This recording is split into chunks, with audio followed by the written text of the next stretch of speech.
तो लीजिए खबर आ गई है महाराष्ट्र से।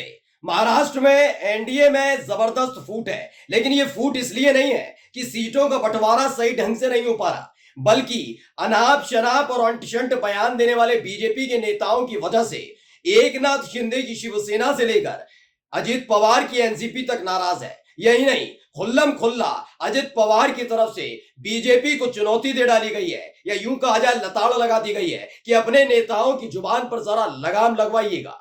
जो ये बयान अंटशंट देते हैं उन बयानों पर जरा गौर करिएगा, वरना एक बड़ा कदम उठाया जा सकता है। जी हां, नमस्कार, मैं हूं प्रज्वल गौतम और आप देख रहे थे पॉलिटिक्स मैन। अब तक तो आप देख ही रहे थे, लोकसभा चुनाव के फौरन बाद से ही ये देखने को मिल रहा था कि एनडीए के अंदर बड़ा खींचतान चल रही थी। खींचतान इस बात की कि हमारे मन मुताबिक सीटें नहीं आई, वजह बीजेपी से लोगों की नाराजगी, छगन भुजबल का बयान, तमाम चीजें हो रही थी।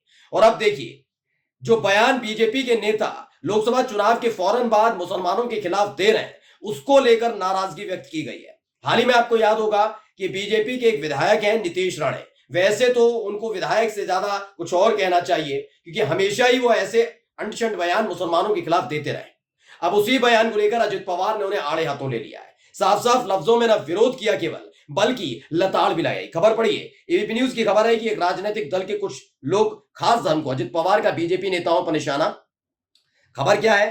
खबर यह है कि महाराष्ट्र के उप मुख्यमंत्री अजित पवार ने गुरुवार को कहा कि एक पार्टी के कुछ लोग एक खास समुदाय को निशाना बनाकर आपत्तिजनक टिप्पणी कर रहे हैं। उन्होंने कहा कि राष्ट्रवादी कांग्रेस पार्टी ऐसी भाषा का कड़ा विरोध करती है। वे जाहिर तौर पर बीजेपी विधायक नीतीश राणा का जिक्र कर रहे थे, जिन्होंने हाल ही में एक सभा में ये कहा था कि सभा में मौजूद लोगों को केवल हिंदुओं के साथ ही व्यापारिक लेन देन करना चाहिए, ये कहा था। इस बात को लेकर दरअसल हाल ही में आपको मालूम होगा कि एक बयान आया था महाराज रामगिरी के नाम से। संत के वेश में वो मुसलमानों के सर्वोच्च पैगंबर मोहम्मद साहब के बारे में आपत्तिजनक टिप्पणी की थी, और उसके बाद लगातार बीजेपी घिरी हुई थी, क्योंकि बीजेपी की तरफ से कोई कार्रवाई नहीं की गई। उल्टा जब विरोध किया गया तो महाराष्ट्र के छतरपुर में शहजाद अली का घर गिरा दिया गया। उसके बाद सुप्रीम कोर्ट का आदेश कि चाहे वो आरोपी या दोषी, उसका घर नहीं गिराया जाना चाहिए। मतलब हर तरफ से बीजेपी की फजीयत हुई थी। तो इसी रामगिरी के समर्थन में उतरे थे ये नीतीश राणे। नीतीश राणे ने कहा था कि समर्थन करते हुए कि मुसलमानों को चुनौती दी थी कि मस्जिदों में घुस घुस कर मारेंगे, ये कर देंगे, वो कर देंगे। वो जब बयान सामने आया उसके फौरन बाद एक और बयान आया, उसमें बताया गया कि जो मैंने बयान दिया उस पर अब भी काबिज हूं, और सुनिए, ये भी कह दिया कि किसी की हिम्मत नहीं उनके खिलाफ एफआईआर करा सके और उन्हें गिरफ्तार करवा सके। ये बात किसी और ने नहीं, बीजेपी के बिगड़ैल नेता नीतीश राणा ने कही थी। ये बयान महाराष्ट्र चुनाव से पहले, ठीक पहले, बीजेपी को नुकसान पहुंचाए ना पहुंचाए, लेकिन उनके सहयोगी दलों को नुकसान पहुंचा सकते हैं। इसलिए डंके की चोट पर अब बीजेपी के सहयोगी दलों ने पेच कसने शुरू कर दिए हैं बीजेपी के नेताओं के, कि थोड़ा हद में और तमीज में रहना शुरू करें। पढ़िए, चाकड़ में एक सभा को संबोधित करते हुए मुख्यमंत्री अजित पवार ने कहा कि आज एक राजनीतिक दल के कुछ लोग एक खास समुदाय और धर्म को निशाना बनाकर अपमानजनक भाषा का इस्तेमाल कर रहे हैं। हम ऐसी भाषा का समर्थन नहीं करते और इसका कड़ा विरोध करते हैं। इस तरह की आपत्तिजनक भाषा समाज में दरार पैदा करती है, ये अजित पवार ने कह दिया है। यानी कल तक जो बीजेपी के नेता उछल उछल कर नीतीश राणा का पक्ष ले रहे थे, अब जवाब देते हैं अजित पवार को। हो सकता है आपको अजित पवार की जरूरत इसलिए भी ना पड़े क्योंकि अभी तो चुनाव होने जा रहे हैं और उससे पहले एक ही सांसद उनके पास मोदी जी को समर्थन कर रहा है, तो आपको ज्यादा जरूरत ना पड़ रही हो। लेकिन यही अगर चीजें मुसलमानों के पक्ष में खड़े होकर आपका दूसरी बड़ी पार्टी यानी एकनाथ शिंदे की पार्टी भी करने लग जाए, तो जिसके 7 सांसद है, 7, अगर 7 सांसदों वाली एकनाथ शिंदे की शिवसेना डंके की चोट पर मुसलमानों के बारे में वो काम करने लग जाए जिस काम से आप चिढ़ते हैं, तो क्या होगा? जी हां, यही हो रहा है। खबर देखिए दूसरी, एबीपी न्यूज ने इस खबर को भी छापा और लिखा, एकनाथ शिंदे की पार्टी शिवसेना की एमएलए यामिनी जाधव ने बांटे बुरके, बीजेपी बोली तुष्टीकरण की राजनीति को। जो है आगे मैं बताऊंगा। दरअसल यामिनी जाधव जिस विधानसभा क्षेत्र से आती हैं वो मुस्लिम बाहुल्य इलाका माना जाता है। अब आप मानकर चलिए, हर कोई नेता क्या चाहता है, मैंने कहा ना, सबकी अपनी अपनी टेक्निक है। किसी को दलितों का वोट चाहिए, पिछड़ों का चाहिए, आदिवासियों का चाहिए, किसी को चाहिए अगड़ी जाति का, तो किसी को मुसलमानों का भी वोट चाहिए। कि सबकी अपनी अपनी पॉलिसी है। आप अगर बीजेपी को सपोर्ट करें तो बीजेपी की रणनीति पर नहीं चलेंगे ना, उनकी अपनी पार्टी है। तो एकनाथ शिंदे की जो शिवसेना की एमएलए है यामिनी जाधव ने बुरके बांट दिए। इस पर देखिए क्या खबर है।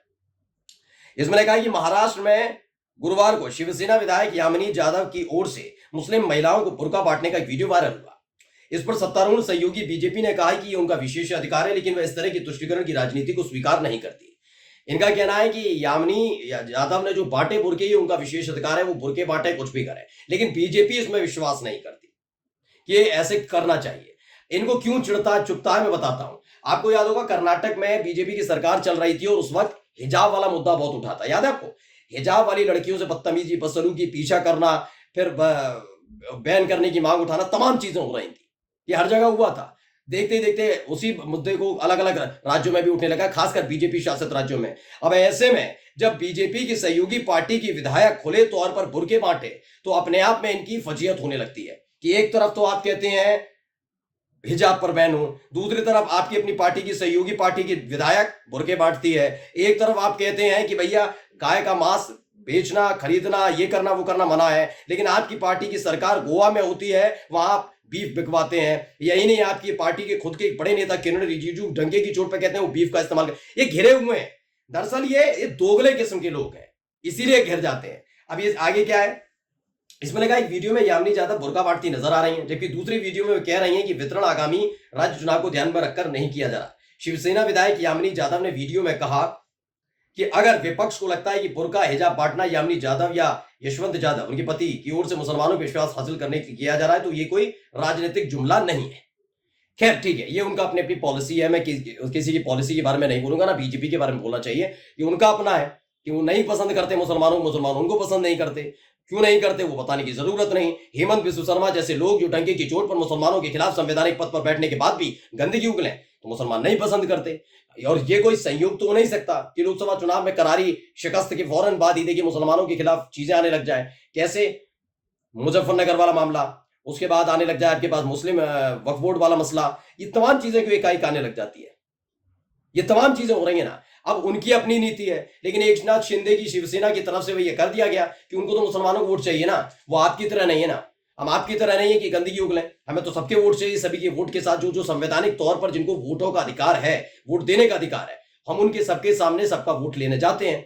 अब आपको तय करना है। यानी बीजेपी सिर्फ इस बात पर फंसी नहीं है कि उसको अब महाराष्ट्र में भी राजनीतिक तौर पर अछूत मान रहे हैं लोग और लगातार दबाव बना रहे हैं कि ज्यादा सीटें मिले, बल्कि दूसरा खेल यह भी है कि जो लगातार राजनीति बीजेपी करती रही, उस बीजेपी की राजनीति के खिलाफ उसके अपने साथी खड़े हो गए। एक तरफ नीतीश राणे जो बीजेपी के विधायक, उनको लताड़ पड़ रही है कि थोड़ा लगाम लगाइए, हद में रखिए, तमीज से बात करें, ये दरार पैदा करने वाली भाषा है। यानी जो यही काम विपक्ष कह देता तो उल्टा हो जाता, लेकिन नीतीश राणा को फटकार किसने लगाई? अजीत पवार ने लगाई। यही अब एकनाथ शिंदे की पार्टी की तरफ से बुर्के बांट दिए जा रहे हैं, उनकी पार्टी की शिवसेना एमएलए की तरफ से। यानी बीजेपी हर तरफ से घिरी हुई है। अब वो समझ नहीं पा रही करा क्या जाए, क्योंकि अगर एक भी कदम उठाती है तो महाराष्ट्र की सरकार तो गिरेगी, वहां दिल्ली में बैठी सरकार भी अल्पमत में आने में समय नहीं लगेगा। और ये बात मोदी और शाह दोनों जानते हैं। नमस्कार।